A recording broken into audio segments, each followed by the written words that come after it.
해마다 6월달은 우리 현대사에서 결코 잊을 수 없는 달입니다. 6.25 전쟁이 있었지요. 그래서 6월은 그 어느 때보다도 나라를 더 생각하는 달인데 오늘은 그 마지막 주일입니다. 성경의 선지자는 현실의 고통 속에서 다가올 미래의 환상을 보는 사람이고 희망을 선포하는 사람입니다. 민족의 아픔과 고통을 보면서 하나님께서 주시는 희망을 선포하는 여기 성경 이사야의 모습은 이스라엘의 선각자였습니다. 이사야는 하나님의 관점으로 이스라엘의 현재를 보고 미래를 보았습니다. 우리도 우리 자신들과 우리 민족의 아픔을 하나님의 관점으로 보는 것이 중요합니다. 크리스천들은 정치적, 사회적, 경제적 관점이 아니라 성경적 관점, 하나님의 시각으로 내 자신과 우리 민족의 현실을 보고 미래를 보고 예언하고 꿈꾸는 것이 필요합니다. 오늘 본문 말씀에서 나타나는 이사야 예언의 주제는 각성, 깨어남입니다. 깨어나는 것이 본문의 주제입니다. 역사의 어둠을 밝히고 밝아오는 새벽을 맞이하는 예언자적 모습이 여기 이사야에게 있었습니다. 이사야는 두 가지로 깨어남에 대해 이야기합니다. 첫째는 하나님을 향해 깨어나라고 합니다. 둘째는 이스라엘 백성을 향해 깨어나라고 합니다. 저는 오늘의 말씀처럼 갈팡질팡하고 있는 우리 개인과 우리 민족을 향해, 우리 교회를 향해 깨어나라고 선포하고 외쳐야 된다고 생각했습니다. 여호와의 팔이여 깨소서 깨소서, 능력을 베푸소서, 옛날 옛시대에 깨신 것 같이 하소서, 라합을 점이시고 용을 찌르시니가 어찌 주가 아니시며. 이 구절의 말씀을 우리 성경으로 다시 읽으면 이렇습니다. 깨어나십시오, 깨어나십시오. 힘으로 무장하십시오. 여호와의 팔이여 옛날 옛적에 그랬던 것처럼 깨어나십시오. 라합을 갈기갈기 찢고 바다 괴물을 찌르신 분이 주가 아니십니까? 이 구절 말씀에서 이사야 선지자는 하나님을 향하여 깨어나소서 깨소서 이렇게 외칩니다. 이사야는 하나님께서 이스라엘 백성들을 애굽의 포로 생활에서 건져주셨던 과거를 기억하며 이렇게 말하고 있습니다. 인간이 하나님을 향해 깨어나라고 말한다는 것은 굉장히 무례한 표현처럼 들립니다. 그러나 그것은 기도로 표현하는 절규의 기도인 것입니다. 하나님, 일어나 주십시오. 깨어나 주십시오. 제가 지금 죽게 되었습니다. 이런 급박한 상황에서 하나님을 향해 부르짖는 절규의 기도가 바로 깨어나십시오 라는 표현이었습니다. 우리도 가끔 하나님을 향해 절규할 때가 있습니다. 세상이 불공평하고 불의로 가득 차 있는데 하나님께서 주무시는 것 같고 침묵하시는 것 같을 때입니다. 이사야는 하나님께 부르짖었습니다. 그리고 여기 9절에서 말하는 라합과 용 또는 바다 괴물이라고 번역된 것은 누구를 말하냐? 애굽을 말합니다. 이스라엘은 지금 바벨론의 통치하에서 신음하고 있었습니다.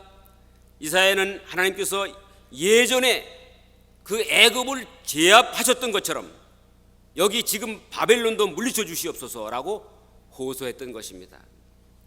시편 7편 6절을 보면 원수들에게 시련을 당하고 고난을 겪을 때 이런 절규를 합니다.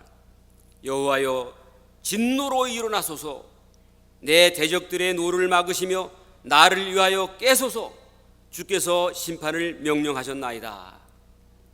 여호와여 진노하며 일어나소서, 내 적들에 맞서 일어나 싸워주소서, 내 하나님이여 나를 위해 일어나 심판을 명하소서. 이런 말입니다.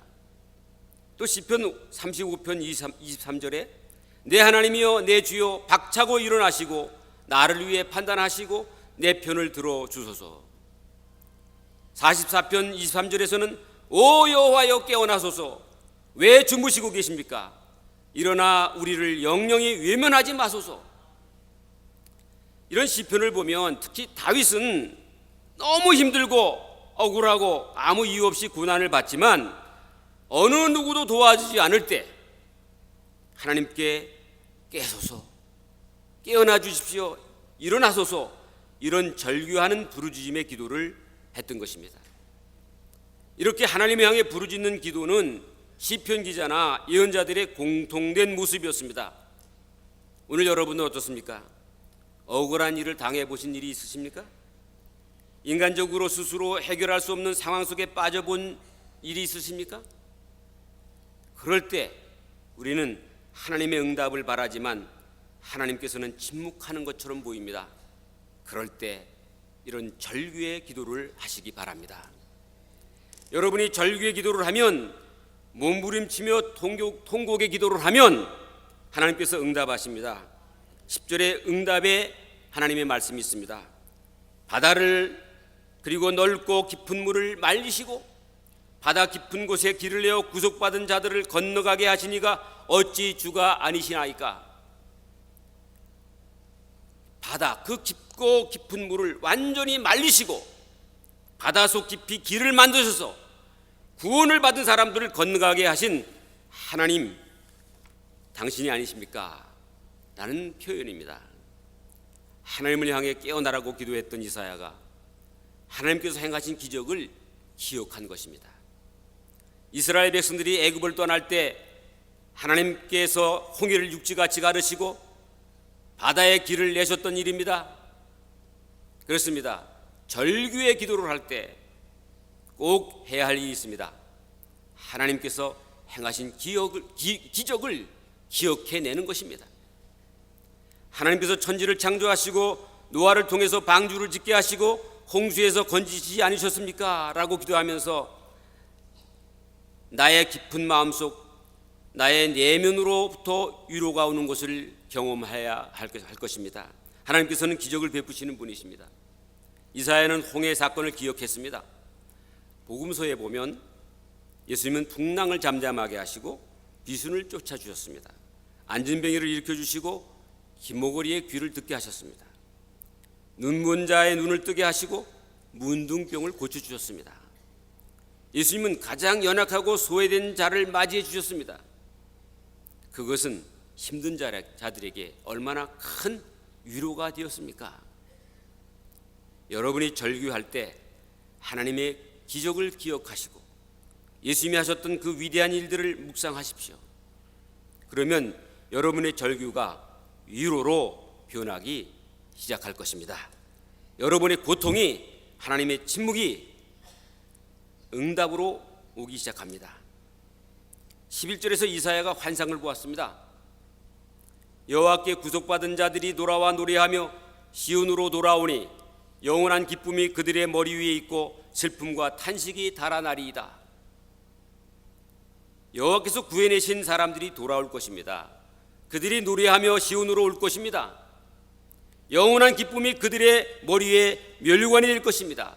기쁨과 즐거움이 그들을 사로잡을 것이고 슬픔과 한숨이 달아날 것이라는 환상입니다. 하나님 깨어나십시오. 주무시지 마십시오. 침묵을 깨십시오. 이사야는 이런 절규의 기도를 하면서 두 가지 생각을 합니다.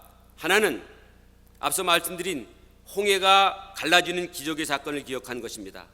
다른 하나는 미래에 일어날 하나님의 응답을 생각하는 것입니다. 이사야는 하나님께서 구해내신 사람들이 노래를 부르며 시온으로 돌아오는 꿈을 꿉니다. 사랑하는 성도 여러분, 힘들고 답답할 때 하나님께서 행하신 기적을 기억하시기 바랍니다.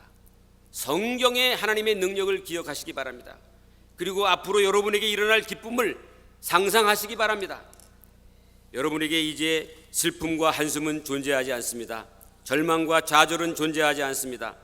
여러분의 사업이 힘들고 돈이 없고 물건을 사가는 사람이 없어도 믿음을 가지고 환상을 보시기 바랍니다. 우리 대한민국 국민들이 해야 할 일이 하나 있습니다. 오늘의 정치적, 사회적, 경제적 상황만을 보지 말고 그 뒤에 이 민족을 감찰하시는 하나님을 보는 일입니다. 북한식으로 통일되는 것이 아니라 성경적인 방법으로, 하나님의 방법으로 통일이 될 것입니다. 믿음을 가져야 합니다.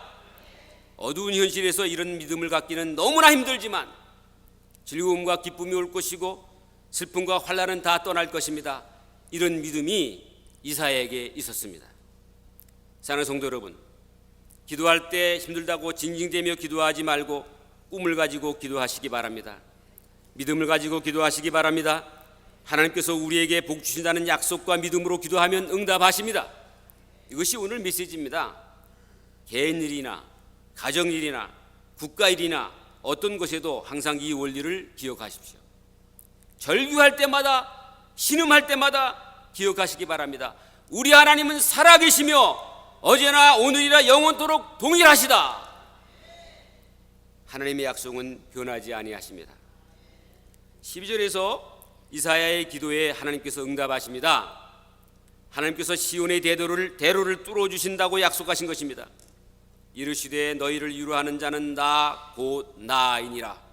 너는 어떠한 자이기에 죽을 사람을 두려워하며 풀같이 될 사람의 아들을 두려워하느냐. 하나님의 응답이었습니다. 내가 너희를 위로하는 존재이다. 너는 누구이기에 죽을 운명의 사람을 두려워하고 풀같은 사람의 아들을 두려워하느냐. 미국의 트럼프 대통령도 풀같은 인간입니다. 북한의 김정은도 풀같은 존재입니다. 이 땅의 센 권력자들도 다 풀같은 존재들입니다. 그 권력이 영원하던가요? 공산주의 꽃을 피웠던 레닌과 스탈린도 풀처럼 죽었습니다. 독일을 비롯한 유럽을 힘들게 했던 나치의 히틀러도 풀처럼 죽었습니다. 북한의 김일성도 그 아들 김정일도 우리 시대에 다 풀처럼 죽었지 않습니까? 세상의 권력자가 우리의 진정한 위로자가 될 수 없습니다. 하나님께서 말씀하십니다. 나는 너를 위로하는 하나님이다. 우리 하나님은 그냥 계시는 분이 아니라 여러분을 위로하시고 격려하시고 품어주시고 새롭게 하십니다. 그 하나님이 여러분에게 오셔서 나는 너를 위로하는 하나님이다 라고 말씀하신 후에 죽을 운명의 사람과 풀같은 사람을 두려워하지 말라고 하십니다. 그리고 13절에서 말씀하시기를 하늘을 펴고 땅의 기초를 정하고 너를 지은 자 여호와를 어찌하여 잊어버렸느냐. 너를 멸하려고 준비하는 저 학대자의 분노를 어찌하여 항상 종일토록 두려워하느냐. 학대자의 분노가 어디 있느냐. 너는 너를 지으신 여호와를 잊어버렸구나. 하늘을 펼치시고 땅의 기초를 놓으신 여호와를 잊어버렸구나. 그리고는 파멸이 정해진 그 압제자의 분노 때문에 날마다 공포 속에 살고 있구나. 도대체 그 압제자의 분노가 어디 있느냐라는 의미입니다. 하나님께서 두 가지를 책망하십니다. 첫째는 하나님의 능력과 임재를 잊어버린 것. 우리는 하나님을 믿으면서도 순식간에 하나님의 능력에 대한 기억을 자주 잊어버립니다. 우리는 종종 하나님을 우리처럼 생각합니다. 내가 못하니 하나님도 못하실 거야. 그러나 하나님은 내가 아닙니다. 하나님은 인간이 아니십니다. 하나님이십니다. 하나님을 하나님으로 인정하십시오. 하나님은 영원하시고 풍성한 능력의 하나님이십니다. 하나님께서는 너는 나의 능력과 임재를 무시하는구나. 나의 이름을 부르면서도 나의 능력을 인정하지 않는구나 라고 책망하십니다. 그렇습니다. 생각해보면 우리가 얼마나 하나님의 능력을 무시합니까? 에이, 하나님도 못해, 안 돼. 여러분의 입술에 안 돼, 못해. 하나님을 향해서 이런 말이 없기를 바랍니다. 하나님께는 안 되는 것이 없고 못하시는 것도 없으십니다. 둘째는 망하기로 결정된 압제자의 분노를 무서워하지 말라고 하십니다. 우리는 현실의 권력을 두려워합니다. 최근에 우리 정부는 북한의 김정은을 비판하는 것을 생각지도 못합니다. 유엔의 북한 인권 문제에 우리나라가 동의하면서도 분명하게 하지 못하고 속으로는 소극적인 때가 있었습니다. 북한 소형 선박이 유유히 삼척 항구에 입항하였는데도 속 시원하게 그 원인을 발표하지 못하고 있습니다. 혹시 북한이 무슨 트집을 잡을까 두려워하는 것인가요? 핵무기를 가진 북한이 분노할까 봐? 오늘 성경에서는 망하기로 결정된 압제자의 분노를 두려워하지 말라고 합니다. 어떻게 북한 김정은이 영원할 수 있겠습니까? 어떻게 북한의 핵무기가 영원할 수 있겠습니까? 사랑하는 성도 여러분, 세상을 겁먹지 마십시오. 세상이 견고한 여리고성 같고 오르지 못할 태산같이 느껴져도 이 세상의 물질, 이 세상의 권력, 이 세상의 인기를 겁먹지 마시기 바랍니다. 우리는 당당한 하나님의 자녀이기 때문입니다. 하나님의 자녀답게 사시기 바랍니다. 그러면 하나님께서 해방과 회복을 선포하실 것입니다. 하늘을 펴고 땅의 기초를 정하고 너를 지은 자 여호와를 어찌하여 잊어버렸느냐? 너를 멸하려고 준비하는 저 학대자의 분노를 어찌하여 항상 종일 두려워하느냐? 학대자의 분노가 어디 있느냐? 결박된 포로가 속히 누일 것이니 죽지도 아니할 것이요 구덩이로 내려가지도 아니할 것이며 그의 양식이 부족하지도 아니하리라. 움츠린 죄수들이 곧 해방될 것이다. 그들은 죽어서 구덩이에 묻지도 않고 빵이 부족하지도 않을 것이다. 나는 여호와 내 하나님이다.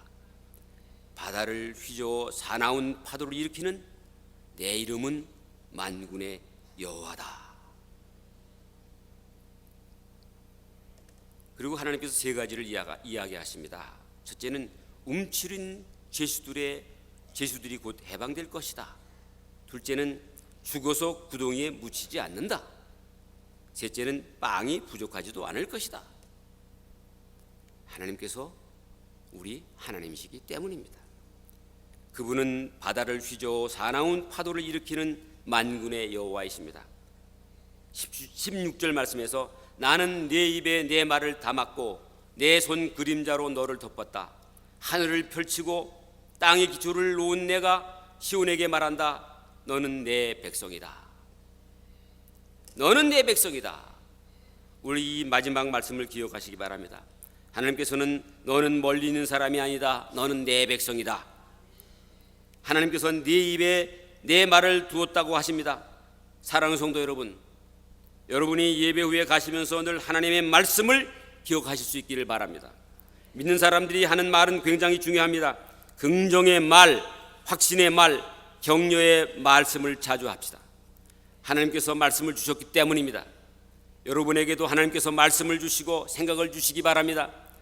하나님께서 여러분의 입술에 말씀을 주시기 바랍니다. 우리는 하나님의 사람들입니다. 하나님의 일을 하는 사람들입니다. 역사를 밝게 만드는 사람들입니다. 역사를 구원하는 하나님의 도구입니다. 그런 믿음을 가지시기 바랍니다. 그런 생각을 하시기 바랍니다. 우리 한국의 미래에 대해 긍정적인 생각을 하시기 바랍니다. 통일 독일처럼 자유민주주의 통일 한국에 대한 비전을 가지시기 바랍니다.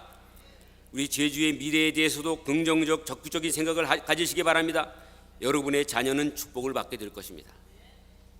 오늘 17절에서 이어지는 이사야의 다음 기도는 이스라엘 백성을 깨우는 기도입니다. 여호와의 손에서 그의 분노의 잔을 마신 예루살렘이여 깰지어다. 일어설지어다. 네가 이미 비틀거림치게 하는 큰 잔을 마셔 다 비웠도다. 깨어나거라. 너 여호와의 손에서 진노의 잔을 받아 마신 예루살렘아 일어나라. 너는 사람을 비틀거리게 하는 술잔을 모두 비워버렸구나. 이스라엘은 하나님의 진노의 잔을 마셨습니다. 그래서 헷갈리고 왔다 갔다 했습니다. 이사야는 술 취한 이스라엘을 향해 깨어나거라 일어나거라 라고 합니다. 이 메시지가 우리나라 국민들에게도 있어야 된다고 생각합니다. 비참한 진노의 잔을 마신 이스라엘을 구원할 자가 아무도 없습니다. 이것이 18절 19절 이하의 말씀인데, 자기가 낳은 모든 아들 가운데 저 여자를 인도할 아들이 없구나. 자기가 키운 모든 아들 가운데 저 여자의 손을 잡아줄 아들이 없구나. 이 두 가지 재앙이 네게 닥쳤지만 누가 너를 위해 함께 슬퍼해 주겠느냐? 폐허와 파멸과 굶주림과 칼뿐이니 누가 너를 위로하겠느냐? 여기 자기가 낳은 모든 아들, 자기가 키운 모든 아들은 누구를 말하냐? 예루살렘 사람을 말합니다. 예루살렘 사람이 예루살렘 사람을 구원하지 못한다는 것입니다. 19절에서 말하는 두 가지 재앙이라고 하는 것은 기근과 전쟁입니다. 여러분, 기근과 전쟁 우리가 겪어봤잖아요.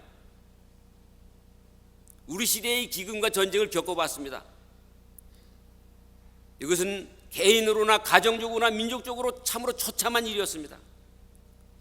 만약 어떤 나라에 가장 큰 재난이 온다면 기근과 전쟁일 것입니다. 이런 재앙이 닥쳤는데 도와줄 자가 아무도 없는 것입니다. 네 아들들은 여호와의 진노와 하나님의 질책을 너무나도 많이 받아서 그물에 걸린 영양처럼 거리에 모퉁이마다 정신을 잃고 뻗어 있구나. 이 말씀은 진노의 잔을 마시고 비틀거리는 이스라엘을 그물에 걸린 그런 영양 같다고 합니다. 이스라엘의 비참한 운명을 보여주고 있습니다. 그러므로 너 곤고하며 포도주가 아니라도 취한 자여 이 말을 들어라. 그러니 이제 이 말을 들어보아라.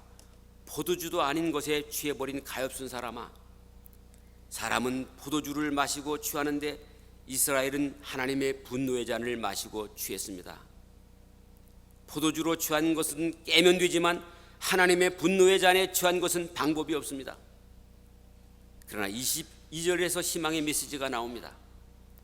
네 주 여호와 그의 백성의 억울함을 풀어주시는 네 하나님이 이같이 말씀하시되, 보라, 내가 비틀거름치게 하는 잔, 곧 나의 분노의 큰 잔을 네 손에서 거두어서 네가 다시는 마시지 못하게 하리라. 네 주 여호와 그분의 백성을 위해 싸워주시는 네 하나님께서 말씀하신다. 보아라, 내가 네 손에서 비틀거리게 하는 술잔, 내 진노의 잔을 빼앗았으니 네가 다시는 그것을 마시지 않을 것이다. 이스라엘은 하나님의 분노의 잔을 마시고 처참하게 망했습니다. 그러나 이제 하나님께서 분노의 잔을 거두시겠다고 하십니다. 그리고 이 잔을 이스라엘을 괴롭힌 그 사람들에게 먹이겠다고 하십니다. 그 잔을 너를 괴롭게 하던 자들의 손에 두리라. 그들은 일찍이 네게 이르기를 엎드리라 우리가 넘어가리라 하던 자들이라. 너를 넘어가려는 그들에게 네가 네 허리를 땅과 같게 길거리 같게 하였느니라 하시니라. 이제 내가 그 잔을 너를 괴롭히던 사람의 손에 쥐어주겠다. 그들은 전에 네게 이렇게 말하던 사람들이다. 엎드려라, 우리가 딛고 지나가겠다. 그러면 너는 등을 마치 땅바닥인 양, 행인들이 다니는 길바닥인 양 만들지 않았었느냐라는 말씀입니다. 우리를 압제하던 사람들, 우리에게 수모를 줬던 사람들에게 이 하나님의 분노의 잔을 주겠다고 하십니다. 다시 말해 바벨론을 멸하겠다는 것입니다. 지금 이스라엘 백성들을 괴롭히는 이 바벨론을 멸하겠다고 한 하나님의 의지입니다.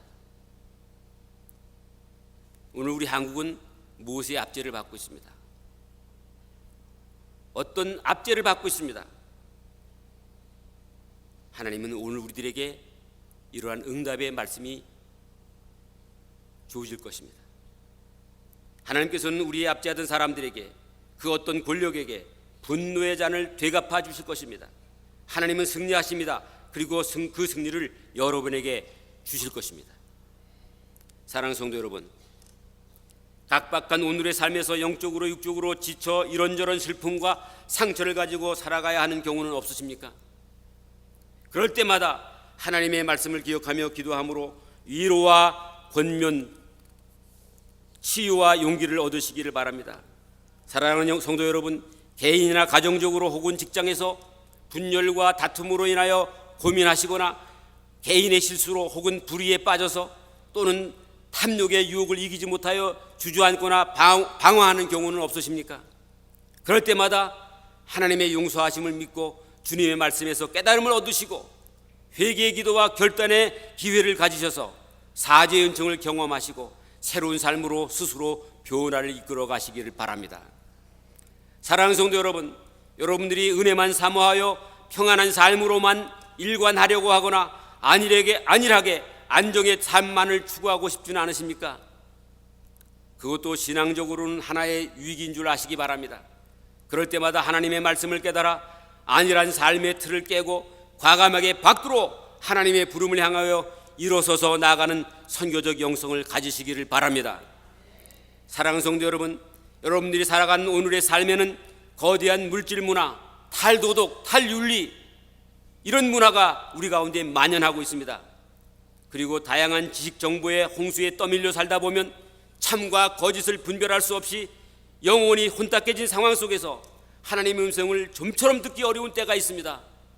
그럴 때마다 강단에서 선포되는 말씀에서 진정한 영역을 얻으시고, 어쨌든 우리 성도들은 이런 세상 속에서도 바르게 올곧게 살아가도록 스스로를 일깨우는 기도의 사람들이 되시기를 바랍니다. 그런데 여기서 하나님의 말씀을 읽거나 해석을 할 때 한 가지 주의할 것이 있습니다.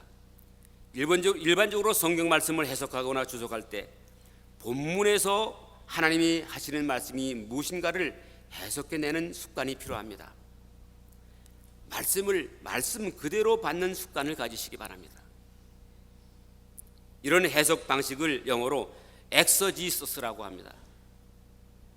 그런데 어떤 경우는 내 생각, 내 관념, 내 사상을 말씀 속에 집어넣어서 하나님의 말씀을 자의적으로 해석하는 경우가 있습니다. 이런 습관은 피하셔야 합니다. 주로 이단들이 그런 해석을 하죠. 자기 생각을 말씀 속에 집어넣어서 버무려서 해석해서 끄집어내는 것, 일종의 자기 해석입니다.